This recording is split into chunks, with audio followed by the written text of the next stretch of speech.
Hi, I'm Jim Mott with S&J Tube in Wapello, Iowa, and I'm excited to be a sponsor of the ILLOWA FCA Game of the Week.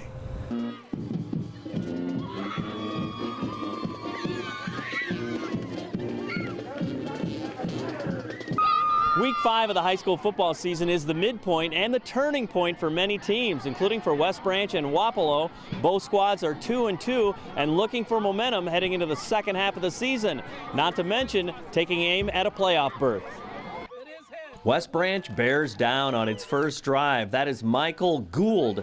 He bobs and weaves his way for a 16-yard gainer. Soon after, Lucas Lamont gets to the air, 27-yard pass play to Tyler Donovan, all the way down to the Indian 20. And soon after, Gould with the second and third effort as he scores from the 8, and West Branch leads 7-0.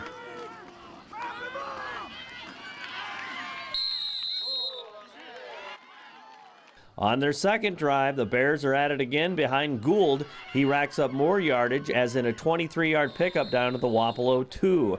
And Gould gets to strike gold again, this time extending the lead to 14-0. Second quarter, Wapello is looking for a momentum boost, and they get it on defense. Now, Gould appears to be on his way to a big gain, but the ball pops out and into the arms of Wapello's George Osornio.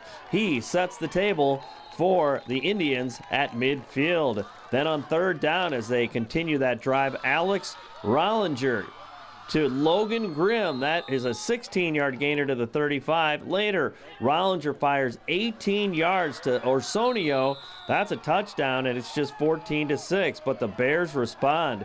Gould with the 16-yard run into the zone. It's 21-6 visitors. Wapello punches back before halftime. Freshman Adrian Lands, that's a 19-yard gain all the way down to the West Branch 31.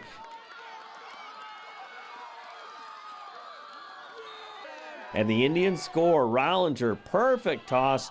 Jacob Hunt has it, and it's just 21-12. But the Bears are driving late in the half into Indians territory, and the Indians stop that drive. Corbin Mears gets the pick to deny the Bears as it stays 21-12 at the half. Third quarter, Gould is at it again, into the end zone again from the 11 as the team from West Branch leads 28-12. The Indians not going away in the fourth quarter of play. Holden Brockway with the halfback pass to Osornio. It's a 30-yard gain down to the 28. Rollinger to Osornio again in the flat. That's a 9-yard dash into the zone. It's just 28-20, but it's heartbreak for the home team as the Bears return the kickoff all the way for the touchdown, and it's the Bears winning 42-20, but there's lots of football left for both teams, including the Indians.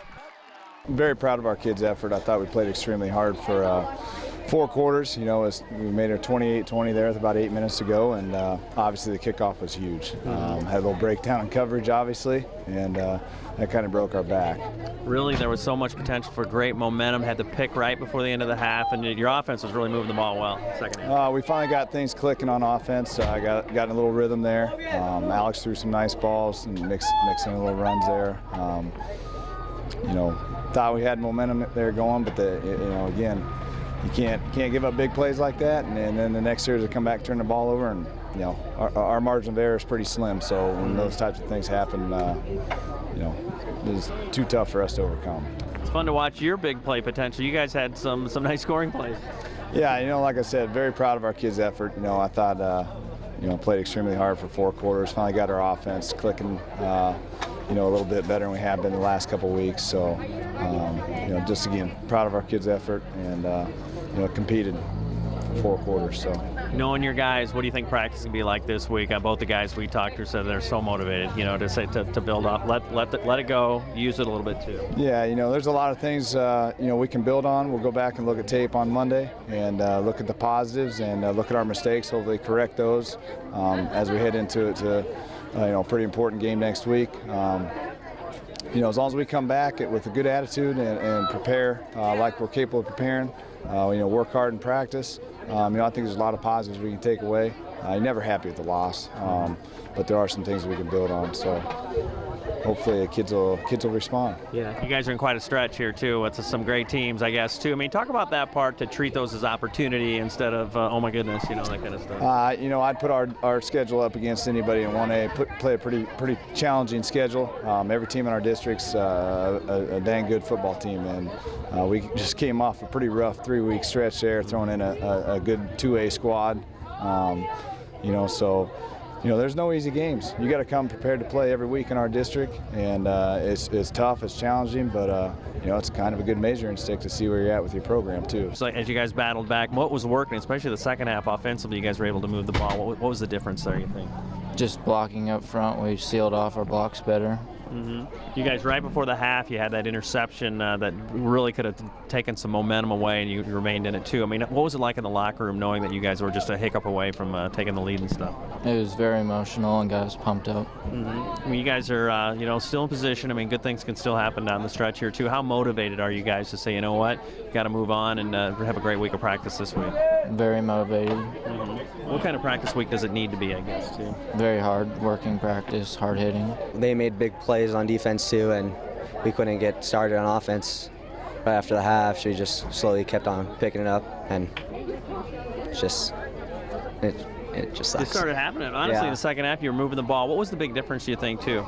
We started playing together more as a team, and we talked to each other and blocked and helped each other out and everything else. Well, I'm sure you thought, you know, boy, this is a program that you guys play that has a great history and stuff too, and you're playing toe-to-toe with them too. I mean, talk about too. I mean, like I said before, it's like, you know, I mean, nobody's into moral victories, but do you feel like, you know what, we can go toe-to-toe with some really good teams? I thought we could have. I thought we had them going into the half. I had a lot of confidence in us, thinking that we were gonna come out with the victory after this game, but it's just, they also made big plays too as well. So.